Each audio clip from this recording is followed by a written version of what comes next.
6 p.m. Assalamu alaikum. This is Radio Pakistan, the news read by Miriam Khan. First, the headlines. Prime Minister visited Roza Rasool Sallallahu Alaihi Wasallam in Medina Munawwara and offered the Nawafil there as the first leg of his one-day visit to Saudi Arabia. Special Assistant on Information says the present government has put the economy on right track and its benefit will be extended to the masses. Pakistan and Poland have agreed to enhance cooperation in different fields, particularly agriculture and advanced technologies.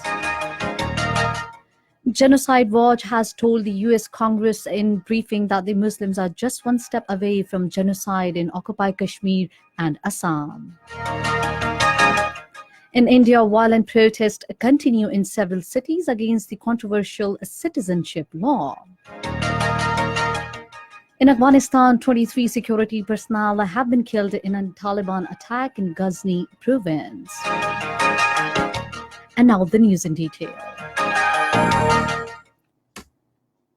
Prime Minister Imran Khan has visited Roza Rasool Sallallahu Alaihi Wasallam in Medina Munawwara and offered Nawafil there as a first leg of his one-day visit to Saudi Arabia. Earlier upon arrival, he was received by the Deputy Governor of Medina and Consul General of Pakistan in Jeddah, Khalid Majid. Officials of Saudi protocol and officers of Pakistan Consulate were also present. Foreign Secretary Suhail Mahmood is also part of Prime Minister entourage. Special Assistant on Information and Broadcasting Dr. Firdaus Ashiqawan says the present government has put the economy on right track and its benefit will be extended to the masses. Talking to media persons in Sialkot today, she pointed out that the world institutions are also acknowledging the improvement in country's economy.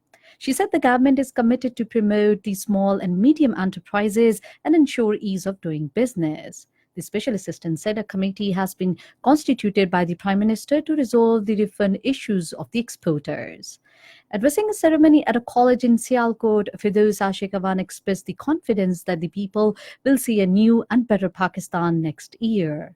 She also expressed a commitment to fully empower the women to project a soft and progressive image of Pakistan.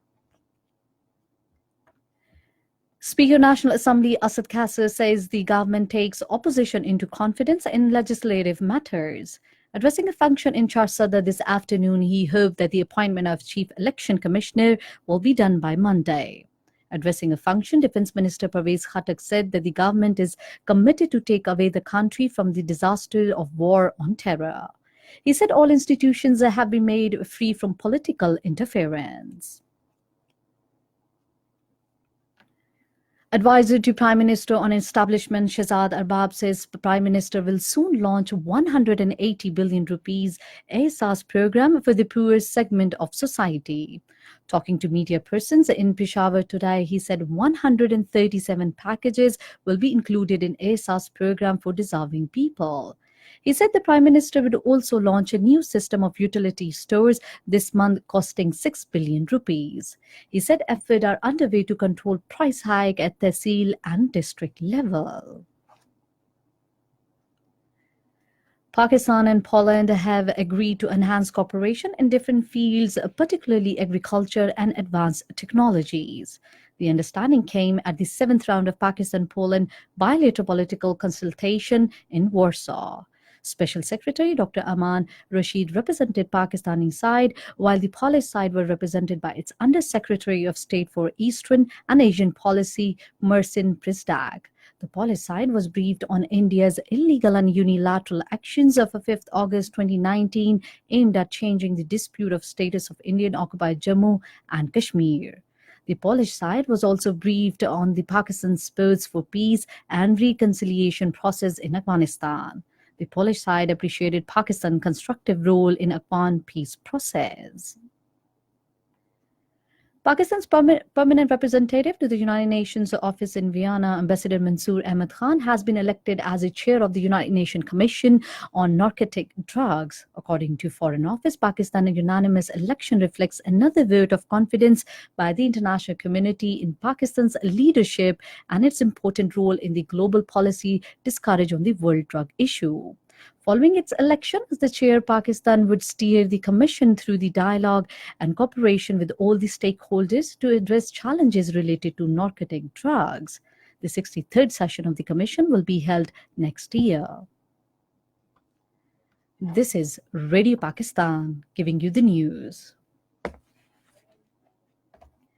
In occupied Kashmir, situation in Kashmir Valley and Muslim majority areas of Jammu and Ladakh regions continue to remain grim on 132nd consecutive day today. There is no let-up in the restrictions imposed under Section 144 in the territory amid massive deployment of Indian troops. The world best known expert on genocide has said that the Muslim in occupied Kashmir and Assam are just one step away from genocide. At briefing at the US Congress in Washington, President of Genocide Watch Dr. Gregory Stanton said preparation for genocide is definitely underway in India. He said the persecution of Muslims in Assam and Kashmir is the stage just before the genocide, and the next stage is extermination. That's what we call a genocide.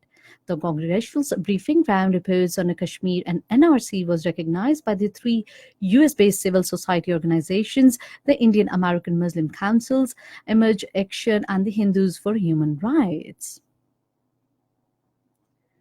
The detention of three-term chief ministers of the occupied Kashmir and pro-Indian leader Farooq Abdullah has been extended by 3 months. Farooq Abdullah, during his term, acted like a puppet leader of India who convened at the rise of occupied Kashmir to remain in power.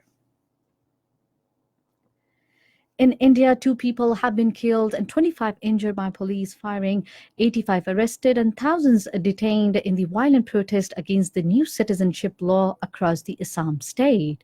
The curfew has been imposed in other cities after violent protests against the new citizenship law spreads to more areas in West Bengal. Mobs torched buses, set afire railways property, and blockaded road and rail, disturbing the train's vehicular movement. Several police vehicles were set on fire in Guwahati and Dirbagh by the protesters against the Citizenship of Amendment Act. The curfew is still in force in the cities for the second consecutive day. In Murshidabad district, railways Bildanga station was burned and a fire brigade engine also damaged by protesters. United States, Canada, and Britain have issued travel warnings of its citizens to avoid the non-essential travel to northeast of India in view of ongoing violent protests against the Continuous Citizenship Amendment Act. The countries issued the travel advisory for the citizens, requesting them to avoid their trip in Arunachal Pradesh, Assam, Manipur, Meghalaya, Mizoram, and Nagaland. North Korea has conducted another crucial test to boost its nuclear deterrent, a spokesperson told the KNCA news agency. It took place to Sohae satellite launching ground but did not give the specific details. This is the second test to take place at Sohae site in less than a week. In Afghanistan, at least 23 soldiers were killed in an attack by Taliban in Qutbagh district in Ghazni province. According to Afghan agency Talo, the incident occurred in Marawar village in Qutbagh district. In Rawalpindi, 4 days, a player for the first time of the cricket test between Pakistan and Sri Lanka was called off today without ball being bowled.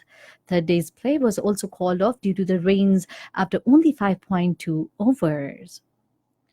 And finally, the weather report. Mainly cold and dry weather is expected in most parts of the country during the next 12 hours. However, light rain with light snowfall over hills is expected at few places in Malakand divisions and Gilgit-Baltistan. Dense fog is likely to prevail in most plain areas of Punjab and Upper Sindh during morning hours. And that is the end of the news. For more news and analysis, log on to our website radio.gov.pk and also watch live video streaming of our bulletin on the link facebook.com/Radio Pakistan News Official.